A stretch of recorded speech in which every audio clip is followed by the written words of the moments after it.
আসছি পরবর্তী খবরে। সাত সকালে লেকটাউনের একটি বহুতলে কেন্দ্রীয় তদন্তকারী সংস্থার হানা। লেকটাউন থানার অন্তর্গত লেকটাউন ব্লক এপি 214 ওম প্রকাশ পান্ডের বাড়িতে সিবিআই রেড চলছে।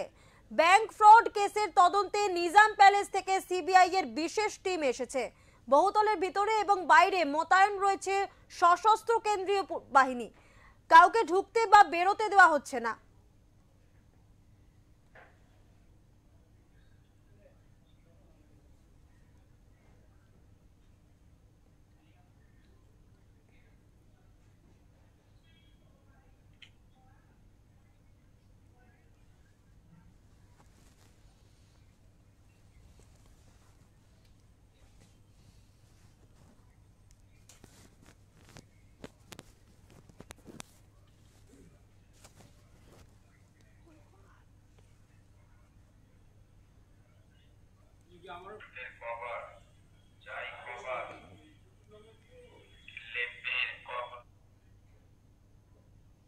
এই মুহূর্তে আমাদের সঙ্গে টেলিফোন লাইনে রয়েছে আমাদের প্রতিনিধি সঞ্জয় রায়চৌধুরী।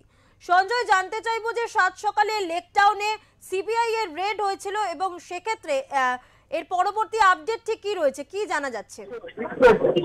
দেখো, কাল ভোর থেকে যে রেড চলছে, অর্থাৎ তল্লাশি চলছে সিবিআই এর পি 214 এ ব্লকের যে ফ্ল্যাটটিতে বা বাড়িটিতে, সেখানে এখনো পর্যন্ত কিন্তু সেরকম কিছু বিস্তৃত কিছু জানা না গেলেও যে মানি লন্ডারিং যে কেস আছে, অর্থাৎ ব্যাংক ফ্রড, ব্যাংকে টাকা মারার যে অভিযোগ রয়েছে, সেই ওম প্রকাশ পান্ডের বাড়িতে এখনো পর্যন্ত আধিকারিকরা রয়েছেন এবং যেহেতু খুবই নিশ্চিত নিরাপত্তার ভেতর থেকে এই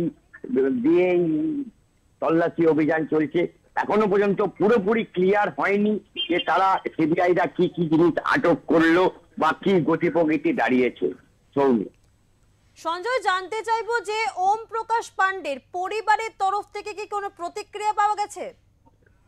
দেখো, এই মুহূর্তে বাড়ির ভেতরে কেউ না প্রবেশ করতে পারছে না, বাইরে কেউ আসতে পারছে। অতএব আমরা একদমই কাছাকাছি রয়েছি, যেখানে পরিবারের সাথে যোগাযোগ করা দূরস্থ, বাড়ির এই গেটের ভেতরে পর্যন্ত প্রবেশ করা যাচ্ছে না, এরকম একটা অবস্থায় দাঁড়িয়ে রয়েছি। ফলে যে ঘটনা বা তদন্তর গতি প্রকৃতি কোন ধারায় রয়েছে, কি জায়গায় দাঁড়িয়ে রয়েছে, এখন তা বলা খুব মানে অসুবিধারই মধ্যে বলা যেতে পারে। ধন্যবাদ সঞ্জয়, পরবর্তী খবরের দিকে আপডেটে থাকো। সাত সকালে লেকটাউনে সিবিআই রেড, ওম প্রকাশ পান্ডের বাড়িতে সিবিআই তল্লাশি চালাচ্ছে। ইতিমধ্যে সেই বহুতলের ভিতরে বা বাইরে কাউকে ঢুকতে দেওয়া হচ্ছে না, তবে নিরাপত্তা রক্ষীরা মোতায়েন রয়েছে।